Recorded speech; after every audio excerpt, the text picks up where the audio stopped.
Assalamualaikum warahmatullahi wabarakatuh. Shalom, salam sejahtera bagi kita semua. Om Swastiastu, Namo Buddhaya, salam kebajikan.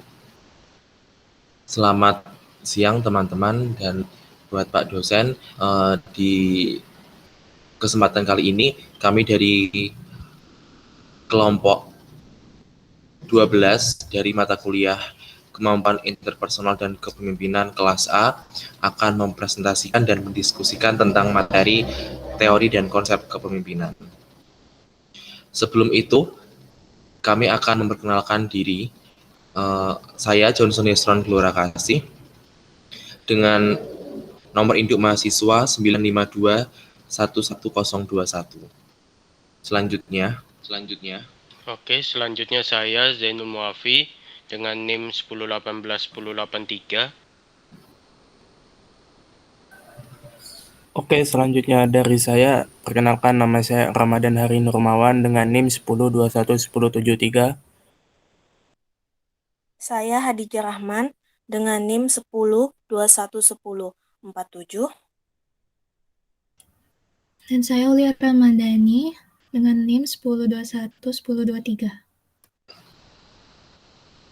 Baik, kita akan ke materi yang pertama, yaitu pendahuluan. Mengapa pemimpin itu dibutuhkan? Di sini sudah tersedia banyak sekali alasan. Yang pertama, karena banyak orang memerlukan figur pemimpin. Kedua, dalam beberapa situasi, seorang pemimpin perlu tampil mewakili kelompoknya sebagai tempat pengambil alihan risiko bila terjadi tekanan terhadap kelompoknya. Yang keempat, sebagai tempat untuk meletakkan kekuasaan. Jadi dalam setiap perkumpulan atau suatu organisasi, kita sebagai makhluk sosial itu perlu dinamakan pemimpin untuk mengatur setiap lini kehidupan yang ada dalam hidup kita. Selanjutnya, ada definisi kepemimpinan. 3 implikasi kepemimpinan sebagai proses mengarahkan dan mempengaruhi aktivitas-aktivitas yang ada hubungannya dengan pekerjaan para anggota kelompok. Kepemimpinan itu melibatkan orang lain, baik itu bawahan maupun pengikut. Kedua, kepemimpinan melibatkan pendistribusian kekuasaan antara pemimpin dan anggota kelompok secara seimbang, karena anggota kelompok bukanlah tanpa daya. Ketiga, adanya kemampuan untuk menggunakan bentuk kekuasaan yang berbeda untuk mempengaruhi tingkah laku pengikutnya melalui berbagai cara. Setelah kita mempelajari definisi, hakikat kepemimpinan itu dijelaskan sebagai berikut. Proses mempengaruhi atau memberi contoh dari pemimpin kepada pengikutnya dalam upaya mencapai tujuan organisasi. Seni mempengaruhi dan mengarahkan orang dengan cara kepatuhan, kepercayaan, kehormatan, dan kerjasama yang bersemangat dalam mencapai tujuan bersama. Jadi hakikat kepemimpinan itu sendiri dijelaskan bahwa adalah sebuah proses dan sebuah seni untuk mempengaruhi orang untuk tunduk, dan hal ini dalam rangka untuk mencapai tujuan bersama. Dalam kepemimpinan itu melibatkan 3 hal, yaitu pemimpin, pengikut, dan situasi tertentu. Selanjutnya ada jenis-jenis pemimpin.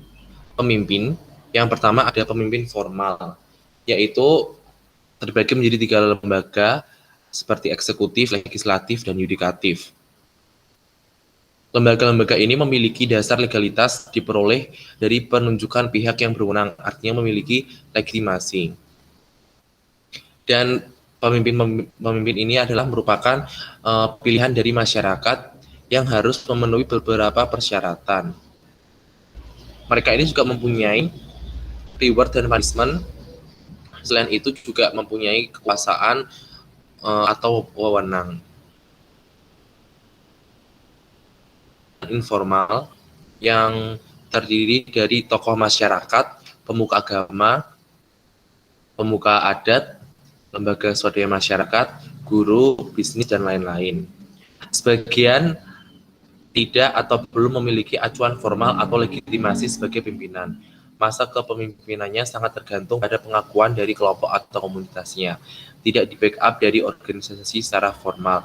Jadi pimpinan informal ini merupakan pimpinan yang terbentuk secara otomatis oleh para kelompok dan komunitasnya. Jadi tidak ada secara tertulis atau secara formal seperti eksekutif, legislatif, dan yudikatif. Selanjutnya akan dijelaskan oleh rekan saya. Oke, selanjutnya ada beberapa komponen dalam kepemimpinan, yaitu yang pertama, adanya pemimpin dan orang lain yang dipimpin atau pengikutnya. Kemudian yang kedua, adanya upaya atau proses memengaruhi dari pemimpin kepada orang lain melalui berbagai kekuatan. Kemudian yang ketiga, adanya tujuan akhir yang ingin dicapai bersama dengan memiliki kepemimpinan. Kemudian yang keempat, kepemimpinan bisa timbul dalam suatu organisasi atau tanpa adanya organisasi. Kemudian pemimpin dapat diangkat secara formal atau dipilih secara aklamasi oleh pengikut. Dan yang keenam, kepemimpinan berada dalam situasi tertentu, baik situasi pengikut maupun lingkungan eksternal. Kemudian yang ketujuh, itu ada kepemimpinan Islam yang merupakan kegiatan untuk menuntun, membimbing, memandu, dan menunjukkan jalan yang diridhoi oleh Allah Subhanahu wa Ta'ala. Lanjut. Kemudian ada transisi dalam teori kepemimpinan.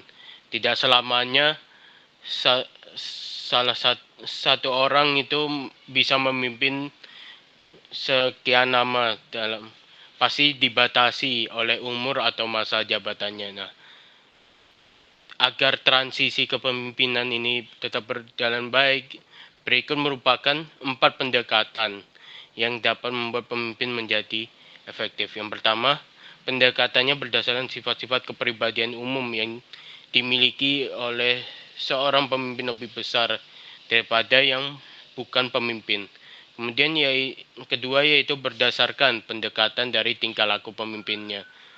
Kemudian yang ketiga berdasarkan pendekatan kemungkinan atau keadaan situasional. Kemudian yang keempat yaitu pendekatan kembali kepada sifat atau ciri dari suatu perspektif yang berbeda, yaitu mencoba mengidentifikasi seperangkat ciri pemimpin yang menjadi acuan orang lain. Lanjut. Kemudian ada teori dan model kepemimpinan. Ada 4 teori dan model kepemimpinan. Yang pertama teori sifat, kedua teori kepribadian pelaku, ketiga teori kepribadian situasional, dan yang keempat pendekatan terbaru dalam kepemimpinan. Yang pertama yaitu teori sifat. Teori ini berusaha untuk mengidentifikasi karakteristik khas seperti fisik, mental, kepribadian yang berkaitan dengan keberhasilan dari model kepemimpinan. Teori ini menekankan pada atribut-atribut pribadi dari setiap pemimpin, seperti yang pertama intelijensia, kepribadian, dan karakteristik fisik. Intelijensia berarti para pemimpin ini seharusnya lebih pintar daripada para pengikut-pengikutnya. Kemudian yang kedua, kepribadian. Di sini pemimpin memiliki skill dan jiwa leadership, memiliki kepemimpinan yang efektif. Kemudian yang ketiga yaitu karakteristik fisik, seperti usia, tinggi badan, berat badan, dan penampilan. Lanjut. Yang kedua ada teori kepribadian perilaku. Di sini berdasarkan riset studi dari 2 universitas yang berbeda. Yang pertama University of Michigan dan yang kedua Ohio State University. Dari hasil University of Michigan didapat 2. Yang pertama pemimpin yang job center dan yang ketiga pemimpin yang berpusat pada bawahannya. Kemudian kalau dari hasil studi Ohio State University itu ada 2 juga. Yang pertama membentuk struktur dan yang kedua ada konsiderasi. Lanjut. Selanjutnya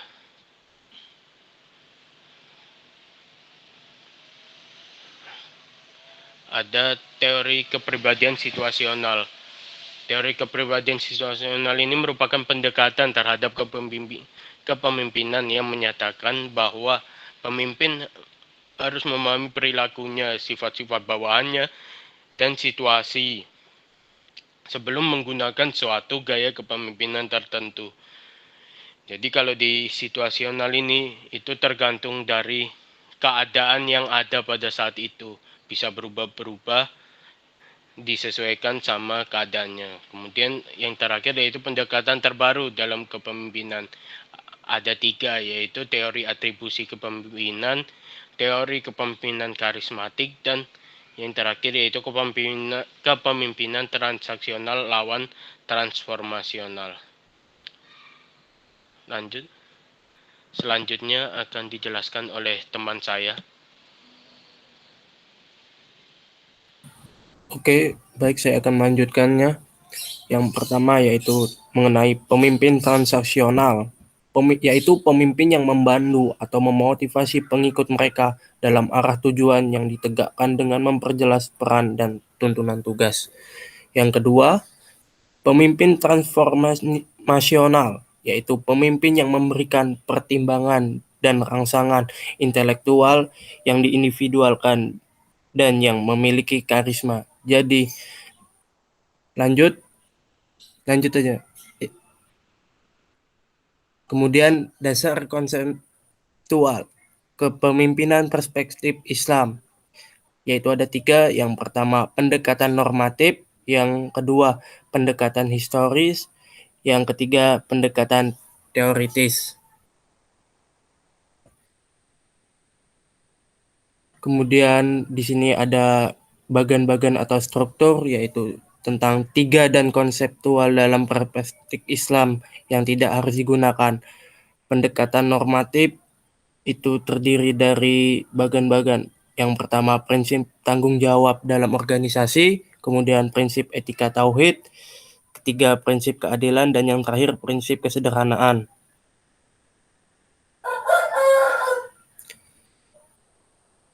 Di sini ada beberapa kepemimpinan situasional, yaitu tentang model kepemimpinan kontingensi yang dikembangkan oleh Fiedler. Jadi bahwa prestasi kelompok itu tergantung dari 2 faktor, yaitu antara interaksi gaya kepemimpinan dan situasi yang mendukung. Jadi prestasi kelompok itu tergantung dari 2 faktor, yaitu interaksi gaya kepemimpinan dan situasi. Jadi jika prestasi kelompok itu tidak ada berkembangnya sama sekali, padahal gaya interaksi kepemimpinan yang sudah bagus, kita kembali lagi ke awal bahwa prestasi kelompok itu tergantung dari 2 faktor, yaitu tentang interaksi gaya kepemimpinan dan situasi. Jika gaya interaksi kelompok sudah bagus, tapi situasinya tidak mendukung sama sekali, itu percuma saja. Begitupun sebaliknya. Kemudian di sini ada less preferred CO worker, atau lebih tepatnya model kepemimpinan kontingensi Fiedler, yaitu dibagi 2, yaitu tentang yang pertama gaya berorientasi tugas, kemudian yang kedua gaya berorientasi hubungan. Next. Kondisi situasi terdiri dari 3 faktor utama, yaitu hubungan pemimpin dan anggotanya. Jadi jika pemimpin dan anggotanya itu hubungannya tidak baik, maka ya kelompoknya tidak akan berkembang sama sekali. Jadi hubungan interaksi itu sangat penting dalam sebuah kelompok. Kemudian struktur tugas di sini juga harus jelas maksudnya. Kemudian ada di sini kekuasaan posisi, yaitu derajat kuat atau lemahnya kewenangan dan pengaruh pemimpin atas variabel-variabel kekuasaan, seperti memberikan penghargaan dan mengenakan sanksi. Next. Di sini terdapat grafik dari model kepemimpinan kontingensi Fiedler. Sekian dari penjelasan saya, bisa dilanjutkan oleh teman saya. Iya, terima kasih. Di sini, yang kedua adalah model partisipasi pemimpin oleh Fium dan Yeto. Fium dan Yeto berasumsi bahwa pemimpin harus lebih luas untuk mengubah gaya kepemimpinan agar sesuai dengan situasi. Model tersebut harus bermanfaat bagi pemimpin atau manajer dalam menentukan gaya kepemimpinan yang harus mereka gunakan dalam berbagai situasi. Tidak ada gaya kepemimpinan tunggal dapat diterapkan dalam berbagai situasi. Kemudian, perhatian utama terletak pada masalah yang harus dipecahkan dan situasi di mana terjadi permasalahan.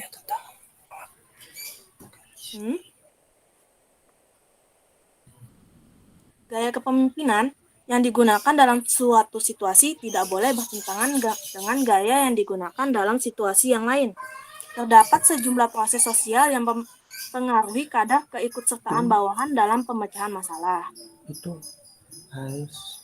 Ketiga, model jalur tujuan atau path goal model. Menurut Robert G. House, pemimpin menjadi efektif karena pengaruh motivasi mereka yang positif, kemampuan untuk melaksanakan, dan kepuasan pengikutnya. Teori disebut sebagai jalur tujuan karena memfokuskan pada bagaimana pemimpin mempengaruhi persepsi pengikutnya pada tujuan kerja, tujuan pengembangan diri, dan jalan untuk mencapai tujuan. Di sini ada ilustrasi model jalur tujuan. Faktor perilaku pemimpin yaitu direktif, suportif, partisipatif, berorientasi prestasi. Karakteristik pribadi bawahan, tempat pengadilan, tempat pengendalian, pengalaman, kemampuan, faktor lingkungan, tugas, sistem, wewenang formal, kelompok. Pengikut bawahan, perspektif, motivasi. Dari subjek-subjek sebelumnya disebutkan, itu jika semuanya terpenuhi, maka memiliki perolehan kepuasan dan prestasi. Ya. Kemudian ada teori kepemimpinan situasi oleh Hersey Blanchard. Hersey dan Blanchard mengembangkan 4 gaya kepemimpinan yang dimiliki oleh manajer. 1. Mengatakan atau telling. 2. Menjual atau selling. 3. Partisipasi atau participating. 4. Delegasi atau delegating. Menurut Hersey dan Blanchard, hubungan antara pimpinan dan anggota mempunyai 4 tahap atau fase yang diperlukan bagi pimpinan untuk mengubah gaya kepemimpinannya, yaitu 1. Tahap pertama, perhatian pimpinan pada tugas sangat tinggi. Anggota diberi instruksi yang jelas dan dibiasakan dengan peraturan, struktur, dan prosedur kerja. Tahap kedua, di mana anggota sudah mampu menangani tugasnya. Perhatian pada tugasnya sangat penting karena bawahannya belum dapat bekerja tanpa struktur. Tahap ketiga, di mana anggota mempunyai kemampuan lebih besar dan motivasi berprestasi mulai tampak dan mereka secara aktif mencari tanggung jawab yang lebih besar. Dan yang terakhir, tahap keempat, tahap di mana anggota mulai percaya diri dan dapat mengarahkan diri dan pengalaman, pemimpin dapat mengurangi jumlah dan perhatian dan pengarahnya. Terima kasih. Untuk materi selanjutnya akan dijelaskan oleh teman saya. Ini hubungan antara pimpinan dan anggota menurut Hersey dan Blanchard dapat dilihat pada tabel sebagai berikut. Yang nomor 1, tugas tinggi dan hubungan rendah. Nomor 2, tugas tinggi dan hubungan tinggi. Nomor 3, hubungan tinggi dan tugas rendah. Dan nomor 4, hubungan rendah dan tugas rendah. Dari tabel ini, semakin ke kanan, tingkah laku hubungan yang memberikan pedoman atau pengarahan semakin tinggi. Dan semakin ke atas, tingkah laku hubungan yang memberikan tingkah laku untuk mendukung semakin tinggi. Next. Yang kelima, pendekatan hubungan berpasangan vertikal. Bahwa pemimpin mengklasifikasikan bawahan ke dalam anggota dalam kelompok dan anggota luar kelompok. Anggota dalam kelompok yaitu memiliki rasa keterikatan dan sistem nilai yang sama dan berinteraksi dengan pemimpinnya. Lalu ada anggota luar kelompok yaitu memiliki kesamaan yang lebih sedikit dengan pemimpinnya dan tidak membagi banyak dengannya. Lalu ada perbedaan pemimpin dan manajer. Yang pertama, pemimpin adalah orang yang mampu mempengaruhi orang lain. Lalu ada manajer yaitu ditunjuk dan memiliki kekuasaan legitimasi untuk memberi penghargaan maupun memberi hukuman pada bawahan atau pengikutnya. 7 hal yang membedakan pemimpin dengan manajer yaitu 1. Pemimpin tidak selalu berada dalam sebuah organisasi, sedangkan manajer selalu dalam organisasi tertentu baik formal maupun non-formal. Yang kedua, pemimpin bisa ditunjuk atau diangkat oleh anggotanya, sedangkan manajer selalu ditunjuk. Yang ketiga, Pengaruh yang dimiliki pemimpin karena memiliki kemampuan pribadi yang lebih dibandingkan dengan yang lain, sedangkan pengaruh yang dimiliki manajer karena dimilikinya otoritas formal. Yang keempat, pemimpin memikirkan organisasi secara lebih luas dan jangka panjang, sedangkan manajer berpikir jangka pendek dan sebatas tugas dan tanggung jawabnya. Yang kelima, pemimpin memiliki keterampilan politik dalam menyelesaikan konflik, sementara manajer menggunakan pendekatan formal legal. Yang keenam, pemimpin berpikir untuk kemajuan dan perbaikan organisasi secara luas, sementara manajer berpikir untuk kepentingan diri dan kelompoknya secara sempit. Lalu yang ketujuh, pemimpin memiliki kekuasaan secara lebih luas, sedangkan manajer hanya memiliki wewenang saja. Lalu ada kriteria kepemimpinan dan manajerial. Yang pertama, ciri efektivitas manajerial, yaitu tingkat energi dan toleransi terhadap stres. Yang kedua, rasa percaya diri. Yang ketiga, integritas. Yang keempat, motivasi kekuasaan. Yang kelima, orientasi pada keberhasilan. Dan yang keenam, kebutuhan akan afiliasi yang rendah. Lalu ada manajer yang efektif, yaitu yang pertama, keterampilan teknis. Yang kedua, keterampilan antar pribadi. Dan yang ketiga, keterampilan konseptual. Sekian dari saya, terima kasih. Baik, terima kasih teman-teman. Tadi sudah dijelaskan mengenai teori dan konsep tentang kepemimpinan. Sekarang kita akan memasuki sesi diskusi. Bagi teman-teman yang mau bertanya atau mau berdiskusi, saya persilakan. Baik, Ramadan Hari mau nanya apa? Baik, kan di sini tadi dijelaskan kan, kalau pemimpin itu harus memberikan contoh yang baik untuk anggotanya, agar kelompoknya itu dapat berkembang dengan baik. Terus, kalau jika pemimpinnya sudah memberikan contoh yang baik, tetapi anggotanya tidak dapat mencontoh pemimpinnya dengan baik, apa yang harus dilakukan oleh pemimpin itu?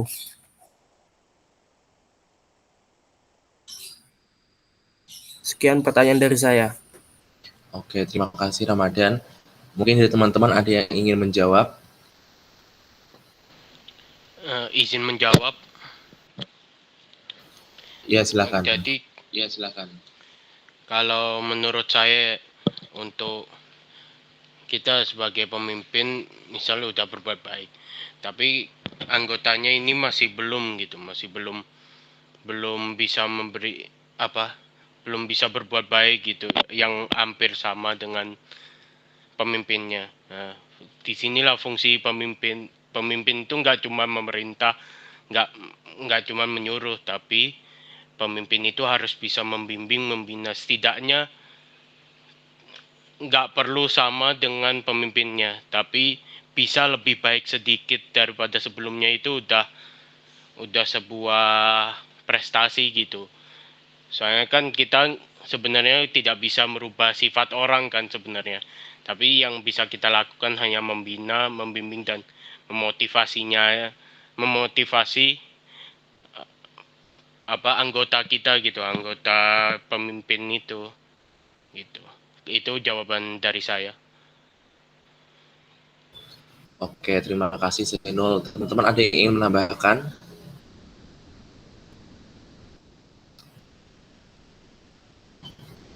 Kalau tidak ada, aku mau menambahin ya. Mungkin kalau menurutku, ketika suatu pemimpin itu sudah berbuat baik, namun pengikutnya atau anggotanya itu tidak berbuat baik seperti yang dilakukan oleh pemimpin, itu kalau menurutku ya benar yang tadi dikatain oleh Zainul, bahwasanya kita sebagai pemimpin itu tidak bisa mengubah sifat dari masing-masing individu. Namun ini berbeda jikalau kita masukkan ke dalam sebuah kasus di sebuah negara. Di sebuah negara tentunya kebijakan dan peraturannya berbeda-beda. Misalnya seperti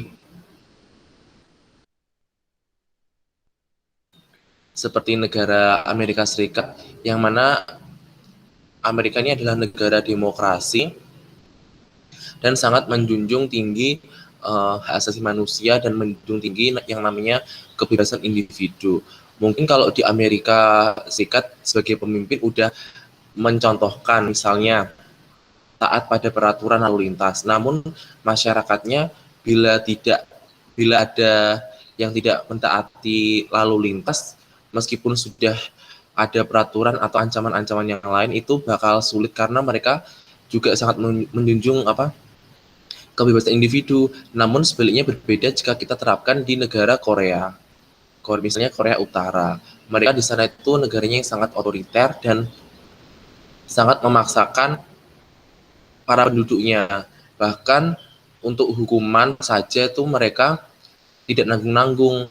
Seperti misalnya hukum eh, kematian dan ya kita tahu sendiri bahwa mungkin kalau menurut kita sangat kejam ya. Tapi karena adanya peraturan atau hukuman itu, para pengikut atau para rakyat di negara Korea itu mengikuti seluruh peraturan atau tingkah laku sifat dari para pemimpinnya. Itu. Gimana Ramadan Hari Nurmawan, udah jelas belum? Oke, udah jelas. Makasih atas jawaban dari teman-teman. Saya sudah paham dari jawaban teman-teman. Makasih. Oke, ada yang nanya lagi nggak? Kalau tidak ada, mungkin ini sekedar sharing aja ya teman-teman. Ini kan kita belajar tentang teori dan konsep kepemimpinan. Aku mau nanya sama teman-teman, di negara kita, negara Indonesia kan juga banyak pemimpin, mulai dari presiden, kementerian, sampai ke daerah, misal gubernur, bupati, wali kota, bahkan sampai di DPR, lembaga legislatif, eksekutif, yudikatif. Nah, menurut teman-teman, ada nggak salah satu pemimpin yang sangat diidolakan oleh teman-teman, dan kenapa teman-teman mengidolakan pemimpin itu? Misalnya nih, aku milih pemimpin A. Ini adalah gubernur daerahku. Aku memilih ini tuh karena dia itu orangnya dekat dengan rakyat atau orangnya bersih dari korupsi kayak gitu. Paham nggak teman-teman? Mungkin dimulai dari Zainul. Mungkin aku ya, kalau untuk saat ini aku lebih suka dengan model kepemimpinan dari Gubernur Jawa Tengah Pak Ganjar, karena menurutku dia tidak perlu banyak bicara, banyak menyuruh, lebih lebih orangnya lebih suka memecahkan permasalahan yang ada, tidak bertele-tele, tidak tidak apa namanya tidak butuh birokrasi yang panjang gitu untuk menyelesaikan suatu permasalahan. Kalau menurutku sih itu. Oke, Zainul. Saya- Pak Ganjar ya, gubernur daerahku ya. Jadi aku juga tinggal di Jawa Tengah. Iya, betul. Mantap, mantap. Keren. Oke, selanjutnya Ramadan Hari Nurmawan. Oke, kalau dari aku sendiri sih lebih ke Pak Ridwan Kamil dari Gubernur Jawa Barat. Kenapa saya bilang dari Pak Ridwan Kamil? Dia lebih peduli, walaupun saya tinggal di Kalimantan, tapi saya lihat itu dia tuh visi misinya tuh memang terpenuhi semua sesuai apa yang dia ucapkan. Nggak sekedar kampanye-kampanye doang. Itu dari pemikiran saya sih, memang terpenuhi lah di daerahnya sana tuh. Misalnya dia kampanyenya akan menyediakan fasilitas ini, di sana memang pas dia kepilih memang sudah disediakan juga. Memang nggak sekedar omong doang gitu lah. Itu dari saya. Baik, terima kasih Pak Ridwan Kamil ya dari Jawa Barat. Selanjutnya ada Khadijah.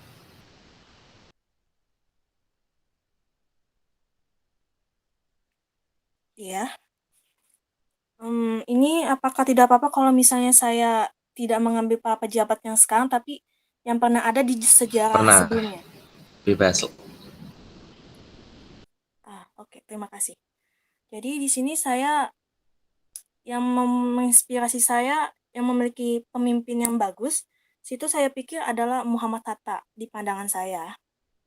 Jadi Muhammad Hatta itu di sejarah itu memang ya sudah banyak buktinya, juga banyak tertulis gitu tentang prestasi-prestasinya.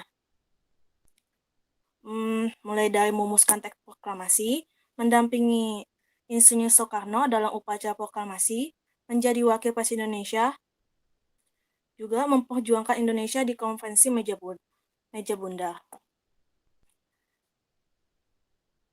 Muhammad Hatta juga memiliki beberapa peranan di dalamnya dalam melakukan pertahanan kemerdekaan, yaitu pembentukan Perhimpunan Indonesia, menjadi seorang pemimpin dari Putra, yaitu Pusat Tenaga Rakyat, menjadi seorang anggota Panitia 9 yang dimana melakukan perumusan terhadap Piagam Jakarta. Jadi Muhammad Hatta ini memiliki banyak peran penting dalam kontribusinya untuk membangun Indonesia. Dari sana saya melihat kalau Muhammad Hatta sebagai wakil presiden Indonesia itu juga memiliki pengaruh yang luas terhadap masyarakat Indonesia. Hingga saat ini dia masih dikenal dalam berbagai buku sejarah. Dari situ dia menjadi tokoh yang inspiratif dalam kepemimpinannya. Itu saja dari Oke, saya. terima Terima kasih kasih. Kak Dija. Tadi teman kita satu Aulia sepertinya keluar ya? Atau masih ada di sini? Nih, kayaknya terkeluar sih Oke. tadi. Lanjut ke kamu aja. Sekarang aku ya, kalau aku sosok kepemimpinan yang aku idolakan itu adalah Bapak Presiden Joko Widodo yang sekarang juga menjabat sebagai presiden. Sukanya dari beliau adalah proses pembangunan infrastruktur yang ada di Indonesia, dan selain itu adalah beliau dekat dengan rakyat. Selain itu di era kepemimpinannya 2 periode ini beliau dan para menteri itu sedang fokus ke daerah 3T, daerah yang terluar dan terpencil gitu ya, seperti misalnya di Papua. Beliau sangat fokus membangun daerah-daerah terpencil. Nah, aku juga suka sama sosok pemimpin yang seperti itu, meskipun di era pandemi pemerintahnya Bapak Jokowi juga banyak mendapat kritikan, namun menurutku beliau sudah menempatkan porsinya untuk bekerja itu sudah sesuai, misalnya seperti manajemen vaksin, terus kebijakan-kebijakannya. Ya walaupun kebijakan PPKM ini banyak orang yang nggak setuju, tapi menurutku PPKM itu merupakan kebijakan yang tepat karena untuk menurunkan angka COVID. Dan selain itu juga ada proses vaksinasi yang menurutku juga begitu cepat, dan Indonesia merupakan negara tercepat dalam proses vaksinasi di negara ASEAN gitu. Kalau menurutku itu. Nah, jadi kesimpulannya dari teman-teman nih, kalau aku lihat tadi Zainul milihnya Pak Ganjar Pranowo. Ya benar yang dikatakan oleh Zainul bahwa Pak Ganjar Pranowo itu sangat dekat dengan rakyat, terus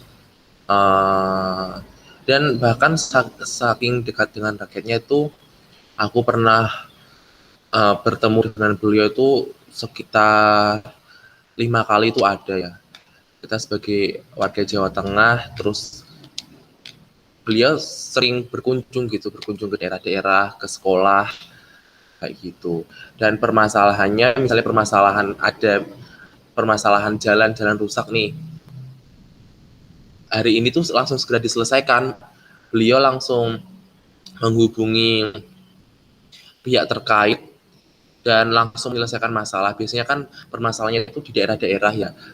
Beliau itu langsung turun ke daerah-daerah, dan menurutku di era milenial seperti ini, era teknologi, Pak Ganjar punya sebuah kebijakan yang tepat, yang mana ia mengharuskan seluruh bupati di Jawa Tengah itu untuk memiliki sosial media, baik itu Instagram, Facebook, Twitter, dan seluruh komplain dari masyarakat itu harus melalui bupati, melalui kepala daerah.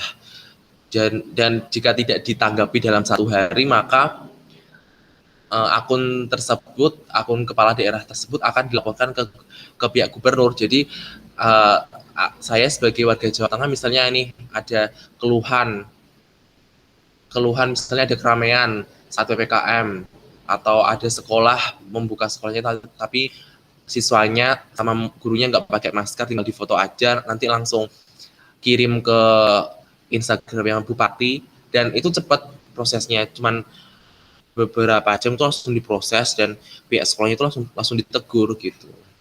Selanjutnya juga ada tadi dari Ramadan, dia memilih Ridwan Kamil yang dia menjalankan visi misi yang dikampanyekan itu sudah dijalankan ya. Dan tadi juga Khadijah memilih Muhammad Hatta yang sangat berprestasi dalam kepemimpinan, dan banyak sekali kebijakan-kebijakan yang diambil dan berpengaruh sampai sekarang buat kita bangsa Indonesia. Jadi kalau boleh aku simpulkan, kita sebagai rakyat Indonesia sangat mengagumi atau mengingini pemimpin yang pertama adalah pintar atau berprestasi.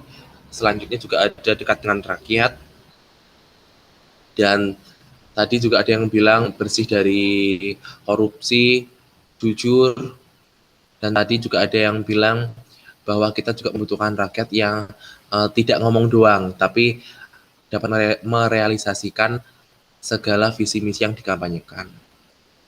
Mungkin segitu dulu dari saya. Teman-teman ada yang ingin menambahkan? Kalau dari saya cukup sih.